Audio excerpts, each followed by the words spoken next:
asalaamaaleykum mbokku internet yu safoo di seetaan New Media Afrique yéen a ngi ànd ak Sista Asel la présentatrice du peuple tey nag ñu ngi fii nii palais de la justice bu Dakar nara leen toppal li nga xamante ne moo nekk entre Adji Sarr ak Ousmane Sonko seen audition bi nga xamante ne tey lañ ko nar a amal nar a jàkkaarloog doyen des juges boobu ba tey nag ñu ngi fii taxaw mais sànq rek daa mel ni seen nañ ki nga xamante ne moo nekk Adji Raby Sarr ànd ak kooku di Mbabooram ak Gabriel Kane ak kooku di maître El Hadj Diouf mi nga xamante ne moom moo nekk avocat wam mais Ousmane Sonko moom ñëw na mais dafa jàll ci beneen porte bi moom moo tax gisuñu ko mais dinañ leen dëgmal li nga xamante ne rek mooy information bu jógee ci biir palais de la justice bi ci kanam tuuti lay doon ñu indil leen leeral yi nga xamante ne moom moo bàyyeekoo foofu ci palais de la justice entre Adji Sarr ak Ousmane Sonko.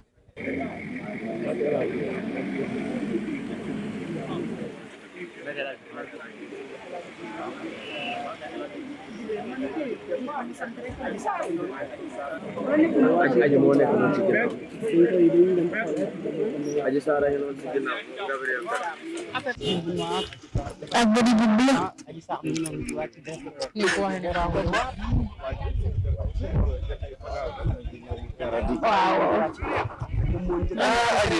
waaw gis ngeen Adji Sarr ngeen def ruusam bu saf sap ànd ak Gabriel Kane ak maître El Hadj Diouf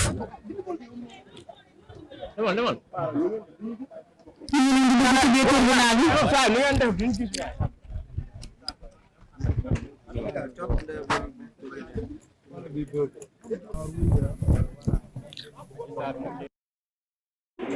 Aji mu ngi lekk moom yow.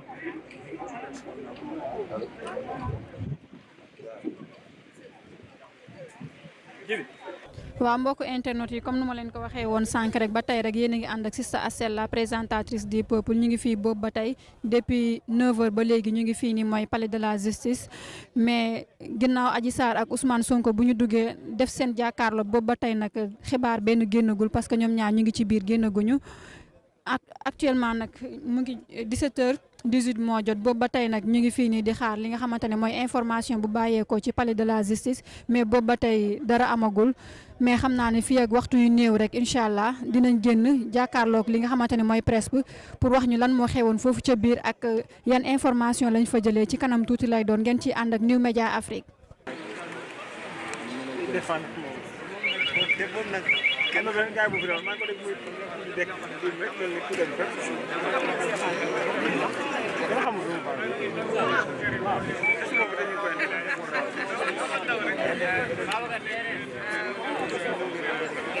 am na benn gaay bu ko doon kaajoo bi Maître El Hadj Diouf mooy génn noonu Adji Raby Sarr ak Maître El Hadj Diouf mu ngi noonu ak ki nga xam ne mooy Gabriel Kane Adji Raby Sarr mu ngi noonu di génn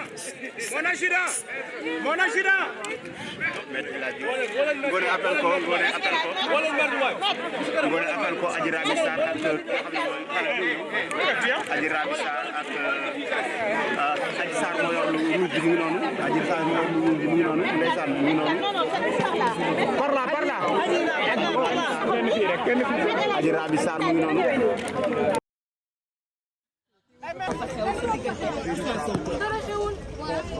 kilifa bu taxaw ak xale bu ndaw après tu n'as rien à dire c'est décevant quand même ñu toog fii depuis boobu ba léegi amuñu lu ñu wax ak Adji Sarr yi ñu wax seen diggante sama téléphone la dañ ko wax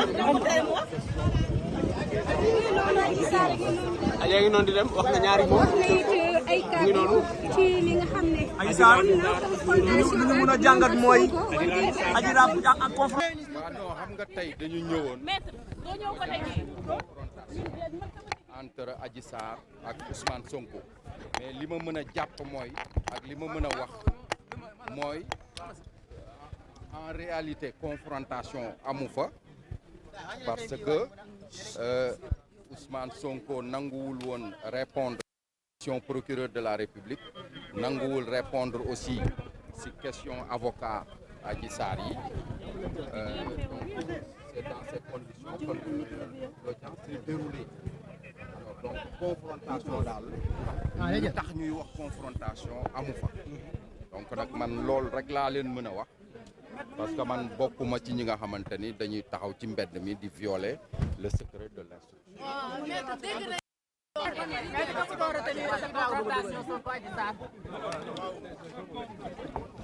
Je vous remercie. Je ne sais pas ce qui a été dit par l'autre partie. Ce n'est vraiment pas ce qui nous intéresse. Si la confrontation était un combat, on peut dire que la partie adverse l'a perdu. On attendait la fille pour qu'elle vienne nous fournir les preuves de l'existence d'un viol qu'elle proclame depuis maintenant à peu près 2 ans. Mais elle a été quoi? C'est-à-dire qu'elle n'a pas voulu s'exprimer et s'est retranchée dans un silence qui nous a nous-mêmes surpris.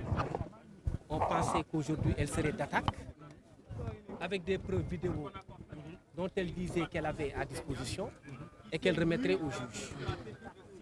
Donc, dans ce sens-là, Abyssal nous a étonnés parce que nous pensions faire face à une personne qui était déterminée et qui devait venir simplement pour fournir des preuves au juge de la culpabilité. Et on l'attendait sur ce terrain ainsi que ses avocats. Mais on n'a aucun élément aujourd'hui et ils ont carrément perdu la bataille de la confrontation et ils le savent. Mais Adji Sarr a affirmé que vous n'avez pas voulu puper mot. Sonko n'a pas répondu à... Sonko a été très cohérent dans sa ligne de défense. Sonko n'a pas voulu répondre aux questions des avocats parce qu'il leur a expliqué la raison.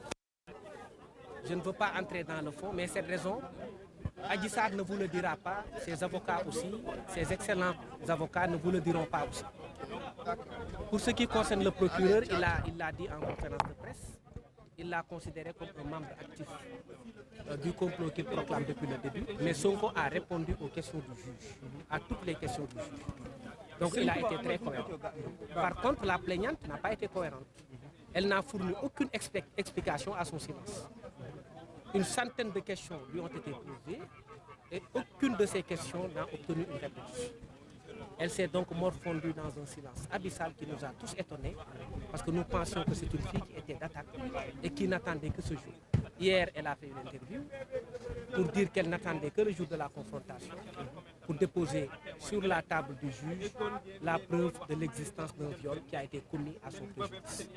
Mais on a constaté aujourd'hui que cette fille n'a apporté absolument aucun élément et que cette fille s'est barricadée derrière le silence. Ce qui a même étonné plus d'un et ce qui vous étonnera vous en tant que journaliste parce que vous pensiez qu'avec tout ce qu'elle faisait les fois précédentes, cette fille-là venait aujourd'hui.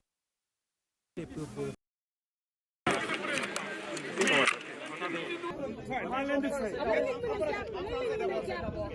liñ mën a jàpp daal tey confrontation bi daanaka mën nañu amul ndax Sonko dafa daw ni du tontu procureur du tontu juge bi man duma tontu ce qui fait que bi ñu ooyee aussi bi ñu ooyee Adji Sarr pour laaj ko moom tontu na procureur tontu na ma tontu na juge bi mais mu ne avocat Sonko yi comme seen waa ji nanguwul tontu man dama leen tontu yéen avocat ki bi dëgg noonu la demee lu ñu leen wax leneen du dëgg. léegi wax gi ñuy wax incident bi am incident bi. loolu juge bi la. incident entre Sonko Adji Sarr ba yéen ñu génn ci. est-ce que amu fa ñoom ñaar sa waxuñu ba léegi. waxuñu ba tey ñoom ñaar waxuñu loolu ay kàcc la. ensuite ñu ne PV bi dafa réer xaw ma dànk préliminaire ay kàcc la gars yi dañoo ay de ensuite ñu ne Adji Sarr dafa xawoon a am malaise ay kàcc la c'est-à-dire que dañu am ay manipulateurs yoo xam ni mais Sénégal yi xanaa seen moo ko nar a yor man dama joomi de. pourquoi confrontation bi mu duré alors. ñun dañoo war a indi ay preuves ñun dañoo déposer plainte joxe suñu élément léegi nag bu ñu discuter éléments yooyu il faut que xanaa keneen ki nangoo wax. bu ñu faa bu nangul wax ñu discuter preuve yi mais ni ma wax moo njëkk ni moom du wax Sonko waaw léegi nag Adji Sarr moom du leen tontu donc léegi ca panel ba bu ñu demee ba ca tribunal ba xanaa foofu ñëpp di leen tontu ku nekk da denc li mu yor rek ba tribunal ba jot. en français maître. xanaa bu boobaa. maître en français résumé maître. loolu du sama wax loolu man du ma ci wax. maître en français vous pouvez retenir. Ce que je peux vous dire c'est que y a pas eu de confrontation vraiment parce que y a une partie qui a choisi délibérément de ne pas répondre aux questions et du juge et du procureur et de l'avocat ou des avocats de la plaignante. C'est Ousmane Sonko. Il a dit clairement qu'il ne répond pas au procureur parce que c'est un comploteur, qu'il a le Diouf, il lui manque de respect, etc. Il a développé des arguments pour fuir le débat. Et le débat devait être contradictoire. Mais dès le début, il dit « je ne réponds pas ». Donc il fausse l'esprit de la confrontation. C'est ça la vérité. Ils peuvent venir se raconter n'importe quoi, mais retenez que c'est Sonko le premier qui a refusé de répondre aux questions et du procureur qui taxe de comploteur et du juge et des avocats de la partie civile. Est-ce qu'il y avait une altercation entre Adji Sarr et Est-ce qu'il y avait une altercation? Il n'y a pas eu une seule altercation. Ils ne se sont même pas parlé. Aucun échange entre eux. C'est un mensonge. Il n'y a pas eu de problème entre Adji Sarr et Sonko. Ils n'ont pas échangé la parole. Ensuite, on nous a dit que nous avons appris que certains auraient avancé, que le doyen des juges aurait perdu le PV d'enquête préliminaire. C'est archi faux. Encore la manipulation. La manipulation de la part des éléments de Pastef. Vous avez vu leur nom. Ils ont développé des choses qui n'existent pas. Ensuite, ils ont dit qu'Adji Sarr a piqué une crise, a eu un malaise. C'est faux. On est toujours dans la manipulation. Mais pour confronter des positions, il faudrait que tout le monde accepte de parler. C'est ça la confrontation. Mais quand il peut dire que moi je ne parle pas, je ne réponds pas aux questions du procureur, aux questions des avocats de la partie civile, mais ça fausse l'esprit de la confrontation. Il n'a répondu qu'aux questions des juges. Non, même il refuse de répondre à toutes les questions. Même les juges. Il n'a pas répondu aux juges. À quelques questions, quelques. Maître, quelle sera la suite? On va vers le procès. Quelle est la prochaine étape, s'il vous plaît? Bon, on n'a pas, le juge va décider, est-ce qu'on va devant le tribunal? Je crois que là-bas devant le tribunal, tout le monde va exhiber ses preuves. La confrontation aura lieu à la barre du tribunal normalement. Mais avocat Sonko nee nañ aji téyewul ci dara yorul preuve. Waaw, mais de toutes les façons, ils peuvent raconter tout ce qu'ils veulent. Mais on verra. Devant le tribunal, les gens vont sortir leurs preuves. Donc vous avez des preuves, maître? Ça, je ne peux pas le dire, je ne vais pas violer les secrets du dossier. Voilà. procès Adji Raby Sarr bi ngeen li nga xam ne maître El Hadji Diouf moom la yëkkati ay kàddu jox ko li nga xam ne mooy mbokku. Voilà, maître Gomis, ça va? Vous allez bien? Je suis maître Henri Gomis, avocat à la Cour. En fait, ce qu'on peut dire de cette affaire, c'est que le procès pénal a ses règles et c'est prévu par le code de procédure pénale. Il y a une partie qui poursuit, le parquet, et il y a une partie qui accuse. Et aujourd'hui, c'est la partie civile. On l'appelle la partie poursuivante. Aujourd'hui, on ne peut pas venir nous dire pendant des mois et des mois que nous avons des preuves, nous avons des audios, nous avons des photos pour prouver qu'effectivement, il y a eu viol. Et qu'on arrive devant le juge d'instruction. C'est le juge d'instruction qui est en train d'instruire le dossier. On ne présente aucune preuve. On ne présente aucune preuve. On a vécu dans le silence, rien que dans le silence. Elle n'a déposé aucune preuve, elle n'a donné aucune raison, elle n'a rien voulu motiver. Donc, à partir de ce moment, la conséquence en droit, c'est de dire simplement aujourd'hui que le juge d'instruction doit prendre son courage à deux mains et donner un non-lieu. Pour nous, c'est la condition systématique.